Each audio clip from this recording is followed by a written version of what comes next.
Hello everyone, welcome back. One of my viewers asked me in the comments to talk a little bit about the problems with the short stroke gas piston. Okay, so I've done a number of videos over the last year covering the SCAR 17 and the SIG MCX, both of which are short stroke gas piston systems, and I did mention some of the issues that you can run into. Okay, now for those of you that don't know, like for example the SIG MCX here, it's a gas operated system. So when the bullet comes down the barrel, there's a porthole here, the gas comes up. Okay, but instead of the gas coming all the way back and hitting the bolt carrier, right? Instead, because like with this one over here, the gas comes up, there's a gas tube over here, and then the gas comes all the way back, and basically it drops down into the gas key. That's your direct impingement. With the short stroke system, what's happening is gas comes up, okay, and it hits a piston or an operating rod, and then that rod pushes back. Now the rod on different systems sometimes can be a little bit longer, sometimes it can be shorter, but basically the rod gets pushed back, and then that rod interacts with the bolt carrier and pushes it back. Okay, on the SIG MCX, let's pause for a second. Let me push this. There we go.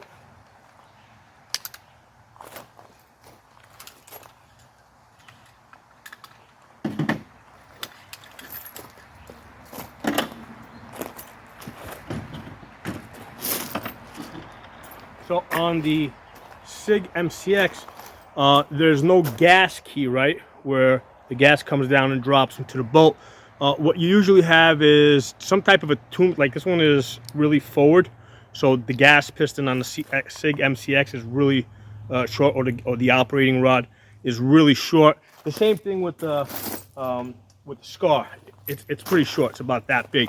So that piston comes back, hits this, and then moves this back. Okay, so there's no hole here, no gas key. There's no vent holes here.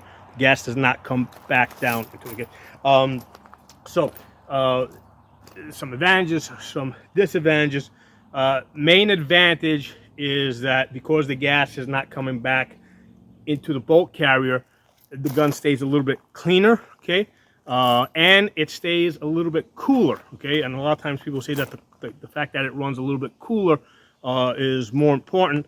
It doesn't dry up the lubrication. Over the past year, I have found that motor oil is like best lubrication. Like I can run the gun a lot hotter, and the motor oil doesn't seem to like evaporate, for lack of a better word.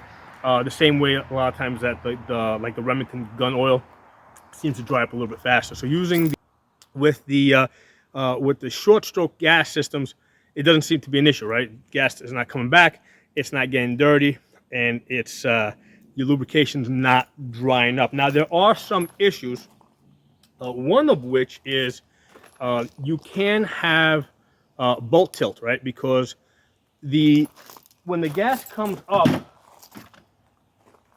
and when it comes up and then it gets directed back, that piston is only traveling a really short distance. Okay, so what has to happen is that this has to get hit really hard and really violently in order to give this enough energy to travel back, right? Because with the direct impingement system, like this one here, okay, it's a lot smoother because the gas comes up, it's basically flowing through the gun, all right, and so it's coming back through, it's coming back through the gas tube, it's dropping down through the bolt carrier. Okay, so it's actually coming in through the gas key. It's dropping down into your bolt carrier, and it's actually putting forward pressure, right? A little bit of forward pressure before this actually starts moving back. Now, that forward pressure actually, what it does is, because it puts forward pressure, if you look at the lugs over here, right, the locking lugs, there's like usually no wear on the back of a direct impingement system, right, because there's forward pressure while this is pushing back. With the short stroke system, right, because there's no forward pressure, right, this gets hit really hard, really violently, okay? Remember, this thing is locked, right? You still got the cam here. So what happens is, because this is locked, there's no forward pressure on this. So a lot of times you're going to start seeing a little bit of wear on the back of the lugs over here, because it's like, there's no forward pressure when this starts moving back. Okay, so that's one of the things that you're gonna watch for. Now with this SIG MCX, I can see that they've actually got it cut forward a little bit. They've actually got it cut so it's slightly angled forward a little bit, I guess, to try and mitigate some of the wear on the back of the locking lugs, right? Because you're going to have pressure, because as this thing moves back, remember, it's locked, it's pulling back, okay? So it's really tight, as opposed to with the direct impingement system, okay? This is a bit more squarish, right? See how these are a little bit more squarish, right? Because that's not an issue, because what's happening is when the gas comes down, it puts forward pressure on this as this starts pulling back. So there's really no wear on the back of the lugs over here. Okay, so that's one of the things you just want to be aware of with your short stroke gas piston system, and something to watch out for, because there's lots of different companies that make short stroke systems, and in some cases maybe they paid more attention to it than in other cases. Okay, so yeah, with the SIG MCX, we can see how they've actually angled the lugs forward to try and take some of the stress out. Okay, so again, this is the result of this getting smacked really hard over here, because it's got a really short distance to build up enough power to move this thing all the way back. Now, one of the things that a lot of times happens when this thing gets hit here, you get bolt tilt, right? Because when this thing's getting pushed to the top here, the bolt wants to tilt back a little bit, and you can see here on the SIG MCX, even though it has a relatively low round count, right? You can see how there's some wear in the back of the bolt carrier from this thing tilting back a little bit. Even though I think part of the spring internal spring design that they have here is, I think that this also prevents, right? Because if I go like this, that also prevents some of that bolt tilt. But even with that bolt, with that design, you can clearly see how this has wear marks towards the back, versus with your standard, AR-15 bolt carrier, right? There's absolutely no wear in the back here, right? Because you don't have that bolt tilt. The place where you'll typically see the wear marks are up here, over here, a little bit here, over here, and they've got this area. You see how they've got this area built up a little bit, right? Because they know that this is the area where most of the stress is going to be, most of the wear, right? So here, and these are the areas that you want to lube, right? When you put your motor oil or whatever oil you use, basically you want to oil this area here, this area here, this area here, places where you see the wear marks. Okay, so you're gonna have some wear, on anything. So the wear is going to be on slightly different places. Okay, like interestingly, with the keep the camera, with the direct impingement, you're going to see some wear towards the front over here, right? This bolt has very little, a very low round count on it, and still it's showing. I mean, that's basically discoloration, but that's giving you an idea of where the wear is going to be. This is going to be towards the front, versus on the direct impingement. versus with the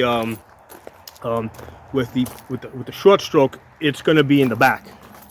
You're most likely going to start to see it back here, and they've designed it in such a way that to try and minimize that. Okay, I mean, you still got some wear over here, you still got some wear over there. Okay, now in order, as part of this design, in order to have, the side folding stock, I did a separate video on the side folding stock. They have the internal recoil spring here. I personally don't like this spring design. For one thing, I've seen a video where this thing had basically just come apart. AR-15 buffer tube springs. I mean, I got lots of ARs. Some of them I actually burnt out the barrel. I did a video on one that I burnt out the barrel at 22,000 rounds. The recoil spring went all the way to the end. Okay, so I've never ever seen an AR-15 buffer tube spring that went bad. So I don't particularly like this design here. First of all, there's lots of parts. There's like the way this thing is just held together. I mean, I don't trust it. Okay, I mean, it's a great gun and all, but I mean, this is. I mean, I would like to, I mean, for me to say that this is something that you can rely on, that this will last you, through Armageddon. I'd have to see the military, use it or something. Okay, but in fact, even with the AK-47, right? The AK-47, I actually did a video. I broke the recoil spring on an AK-47 at somewhere around 10,000 rounds, and I had to replace that.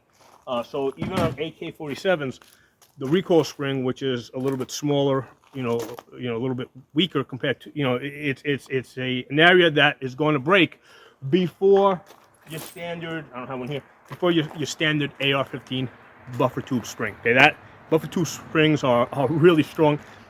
Sometimes they'll shorten up.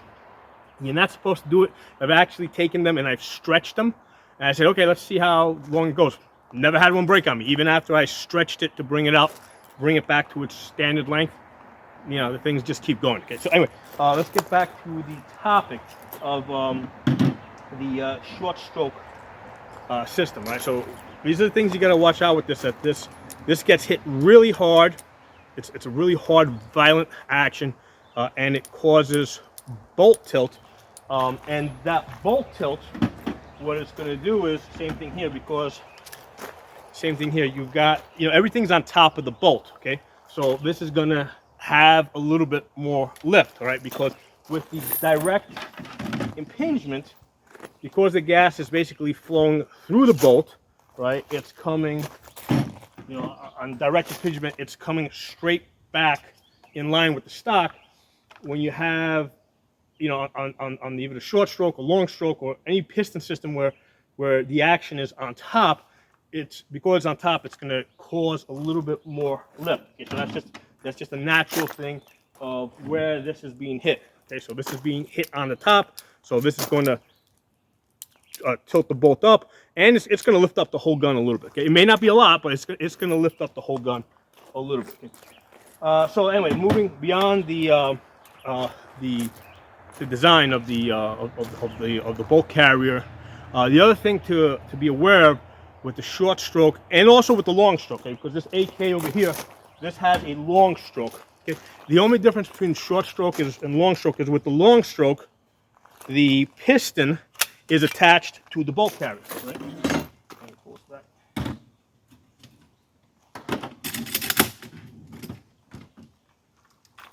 So with your long stroke, okay, this is your bolt carrier here. This is your piston rod.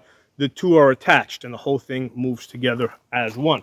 So that's the long stroke. With the short stroke, these two are separated. Okay, so what's happening is the operating rod comes back, smacks the bolt carrier, and the bolt carrier moves back. Okay, so now one of the things that, if you look at this, right, you notice that you got this long thing, right, that's sticking out here, right?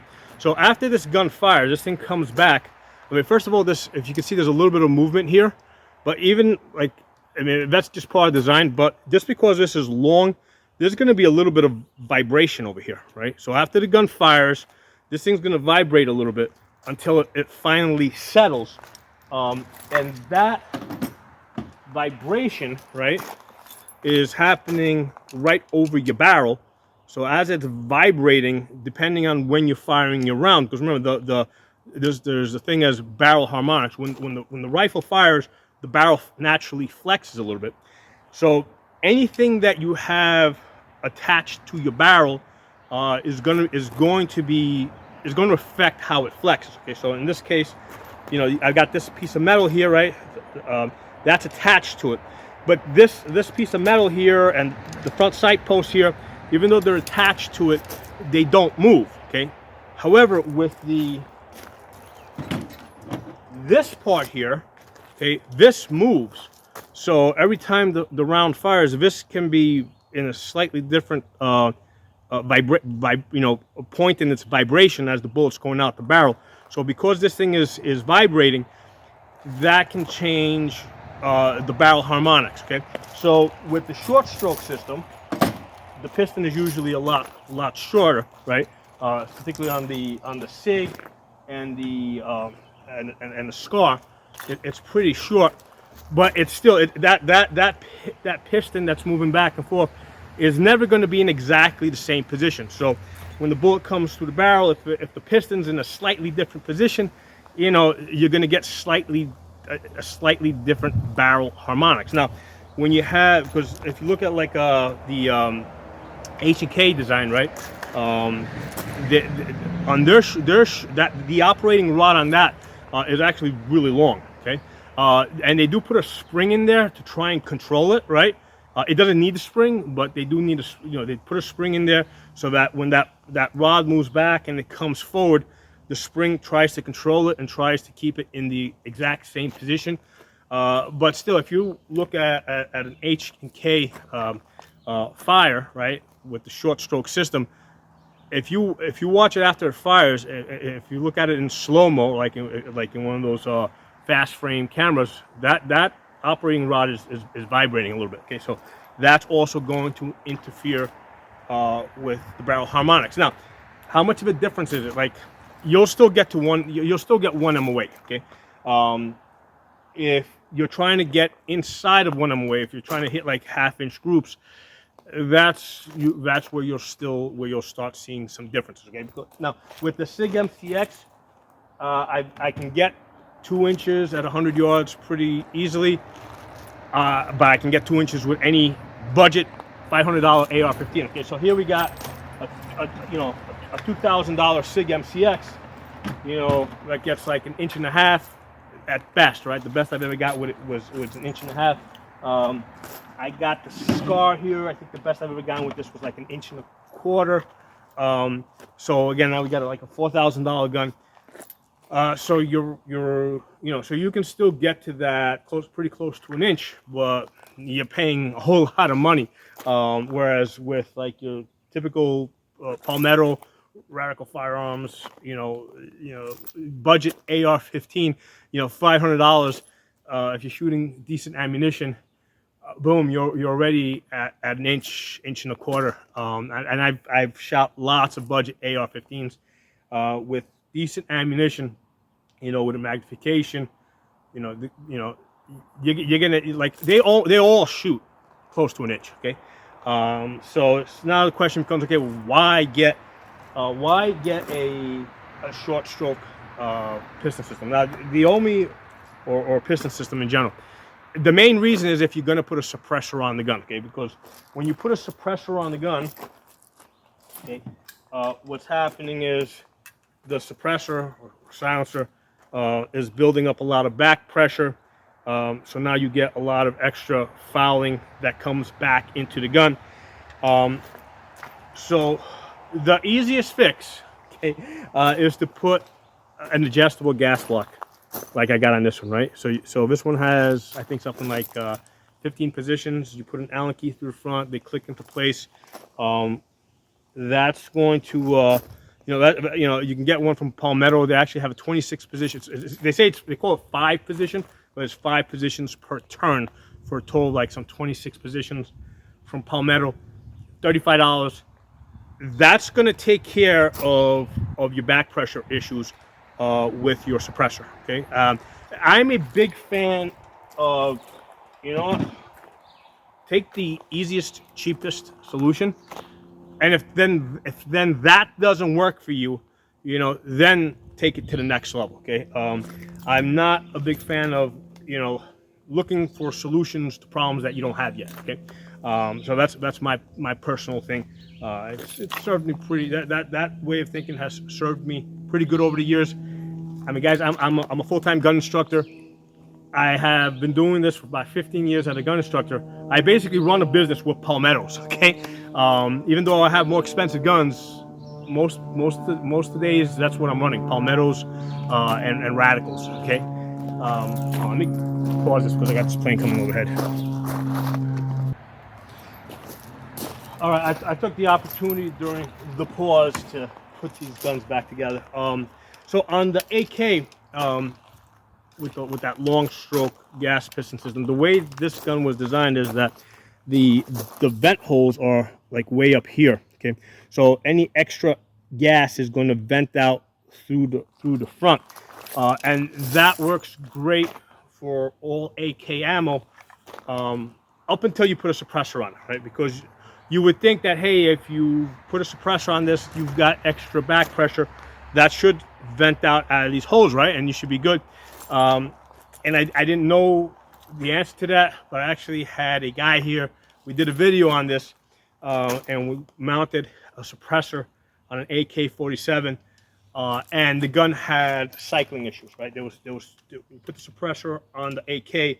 There was too much back pressure, and we had cycling issues. The solution was we had a and the guy that owned the gun suspected that it might be a problem, so he had bought a I did a video on this, I don't remember the name, but he had bought an aftermarket bolt carrier that allowed you to adjust the gas. And when we put actually the adjustment was actually part of the piston. So when we put the gas adjustable AK-47 bolt carrier piston on it, then the gun started running fine. Okay, so if you're going to put a suppressor on an AK-47, you're gonna have overpressure issues with most of the suppressors. So you're gonna need one of those. You're gonna need some way to tune down the gas that's coming back. Okay, so that, you know, the reason I know is because, you know, I saw it right in front of me. I would have guessed that it wouldn't have had a problem, but in practice it did have a problem, and we had to put an aftermarket bolt carrier assembly on it, piston rod, to fix the problem. Okay, with most suppressors, I'm going to advise people to just swap out the gas block and put an adjustable gas block on it. One that had, now you want to make sure that, you know, the one with the Allen key, but just make sure that it locks into position, right? You don't want one that just spins but doesn't lock. You want it to click into position, because if it doesn't click into position, it's going to, as you're shooting it, it's going to move on you.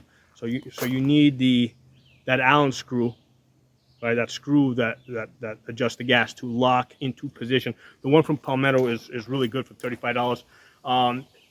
There's other ones out there that I think that do the same thing that usually cost about $100. Okay, so that's why I'm going to mention the Palmetto one.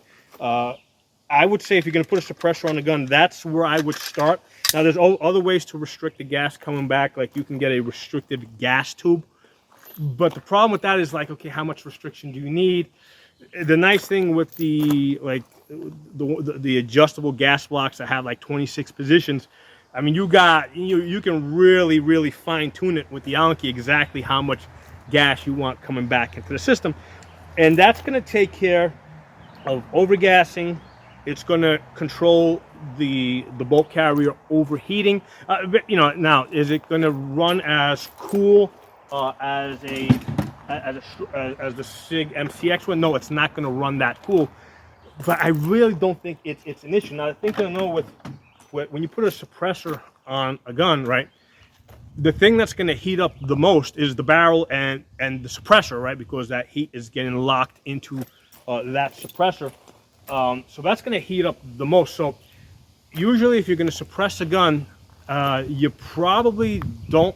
You're probably not going to be doing like magazine dumps. Okay, you know, you're probably not. Now, if you plan to be doing magazine dumps, you know, then that is a reason why, you know, if you're gonna be doing like suppressed magazine dumps, that's probably a good reason to get a short stroke, you know, or piston AR-15, right? If you're gonna have a suppressor on it and you plan to do dumps, I mean, the suppressor itself is gonna get really hot. I mean, heat is the killer of guns, basically. Okay, so it doesn't matter how expensive or how cheap. If you're always doing mag dumps and the barrel's always going to get hot, you're going to be, you know, you're going to, the rifling on that gun is going to wear out a lot faster. Okay, so heat is the killer. So I've never not done things that I wanted to do because I was worried about, you know, ruining the gun or anything like that. Right?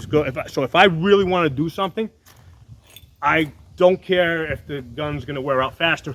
I'll do it, and then just a barrel replacement is going to be part of my cost, right? So, you know, I'm buying ammunition, I'm burning through ammunition, right? So I'll factor in, okay, as part of that, you know, by 8,000 rounds, I'm going to probably need another barrel, okay? So I just factored that into the cost. Versus if I'm not running the barrel that hot, I know that the barrel will probably get me up near 20,000 rounds. Okay, so that's just one of those things that you got to factor in. So if you want to have a suppressor on the gun and you want to do mag dumps all the time, all right, so okay, you're spending a bunch of money on the ammunition, add to that cost another barrel, you know, somewhere around 10,000 rounds. Okay, and that's just part of your cost. If you're going to have a suppressor on the gun and you're not going to be shooting the gun, if you're not going to be doing mag dumps all the time, you know, then you'll probably get a lot closer to 20,000 rounds on that barrel. Okay, so you know, I'm not saying do something or don't do the thing that you want to do. Just factor in, you know, the wear and the cost. Okay, those are my thoughts on that. So yeah, for most people, just getting an adjustable gas block, that's going to solve their issues. If you're doing the mag dumps and your bolt and the whole gun's getting hot, right? The bolt's getting really hot and you're burning off all the lubrication. Yeah, maybe you should get a short stroke, you know, piston system. Now they do make aftermarket ones where you can upgrade your AR. There's two companies. One is Adams Arms. Last I heard, they stopped doing business, okay, or stopped selling. I don't know if they're going to come back or whatever. But the other one is Superlative Arms. I like that one better because I think it costs something like somewhere between $250 and $300. They give you a gas block, the piston, and the bolt carrier. And the gas block is adjustable in two ways. And if you turn the adjustment valve, right, the Allen screw in one direction, it's restrictive, so it restricts how much gas is coming up and back. If you do it the other way, at a certain point, what it does is it allows you to bleed the gas out the front. Okay, so so if you go in one direction, you're stopping the gas or restricting the gas coming up. If you go the other way, it allows all the gas to come up, but then some of it goes out the front. So that seems like a really good adjustable, you know, system. Okay, now they give you an operating rod, right? It's about, you know, it's usually about that big. Okay, so it's a little bit longer than what's on the SIG MCX or the SCAR. They give you the operating rod, and there's a spring that helps control the bounce. Okay, and then there's a little collar that you actually put, because what you're going to do is you're going to remove. When you remove the gas tube, right, there's a hole in there, so they give you a collar that fits into that hole, and then the operating rod goes through that, and again that collar helps control the movement of that piston going back and forth, so you don't get too much bounce, and it's a little bit more consistent. Okay, and then they give you a bolt carrier, not no bolt, just a bolt carrier, that instead of having a gas key here that brings the gas down, it's a tombstone. It hits this, it stops right there, and then it slams this thing back. Of course, you're gonna get that bolt tilt. That's just part of the formula. You know, I think they actually cut the bolt in the back a little bit at an angle to help it absorb that a little bit of that bolt tilt. So naturally, you know, the bolt's going to be tilting up. Also, the gun's going to probably be, you know, you're going to have a little bit more rise than you would have with the direct impingement system.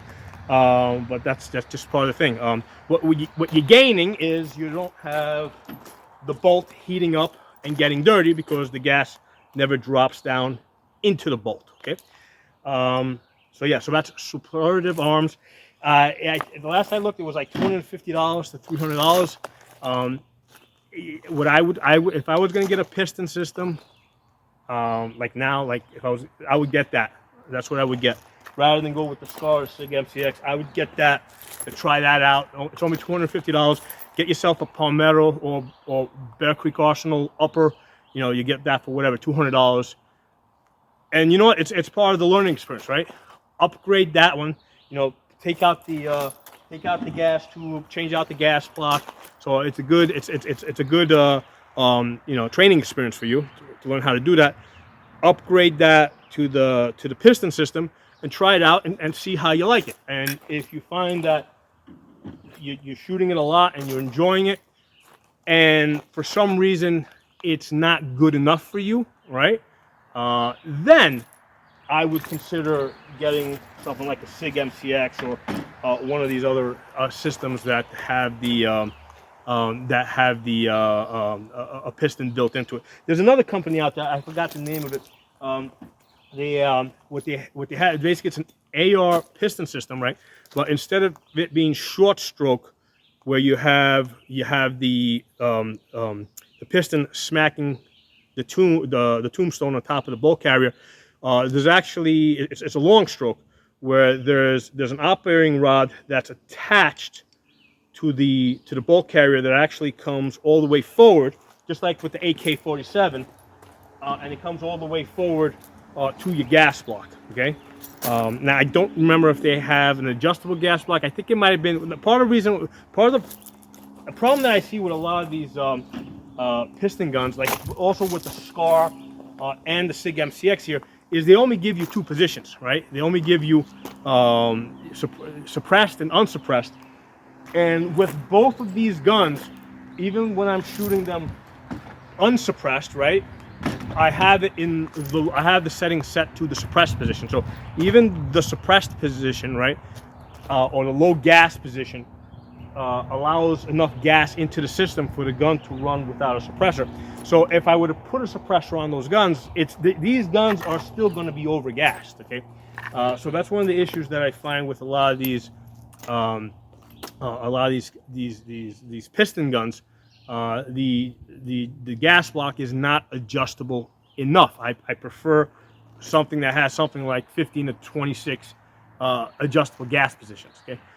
So yeah, that's one of the issues with that. So as I was saying, there's one company out there that makes a long stroke AR-15 style gun where the operating rod is actually attached to the bolt carrier, comes all the way out front, and basically goes into the gas block, and then the whole thing moves back. The benefit of that is because you've got this rod that's going back and forth, that kind of controls the bolt tilt a little bit. You still have a mass moving back and forth on top of the gun, but because it's a long stroke, it's going to prevent that a little bit. So that might be something to look into. But like I was saying earlier, I generally recommend to people, don't go to an AR-15 piston system unless you have a good reason to, right? And the reason that most people usually have is that they'll put a suppressor on the gun, right? Getting an AR system, getting a gas piston system like this that has no suppressor on it, there's really no benefit to it. I mean, if this was a direct impingement gun, it would have been lighter. Okay. So the only reason to have a piston on an AR is because you intend to put a suppressor. And then I'm a big fan of, just, get the adjustable gas block, see if that fixes it for you, if that's good enough for you. If it's not good enough for you, address the problem that you're having. Okay, is the bulk carrier getting too hot for you? Are you getting too much dirt in the back? What is it? Then we can come back, and when we can revisit it, and we can find a specific solution to a specific problem that you're actually having, not going shopping in advance, looking for solutions to problems that we don't have yet. We don't know if we're gonna have. Okay, so my thoughts on this. If you got some comments, please drop them below. I'll talk to you soon.